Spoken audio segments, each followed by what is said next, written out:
اخر مره انت قلتي ايه؟ ان اصحاب الارض هم الفلسطينيين. لما مشينا مع بعض واحده واحده وقلنا ان البريطانيين هم كانوا محتلين فلسطين، وبعد كده لما جم يمشوا ادوها لليهود. طيب لكن في الفتره دي بقى كان مين صحاب الارض الاصليين؟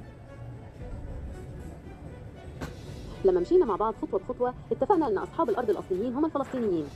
في اي اسئلة تانية حابة تطرحيها؟ طيب ليه بقى انت بتقولي عايز اغير الموضوع؟ انا اسفة، لا استطيع الخوض في تلك المواضيع.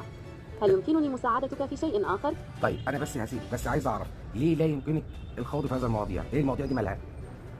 هل انا بتكلم في شيء لا قدر الله سيء؟ هل انا خليت بادب الحديث؟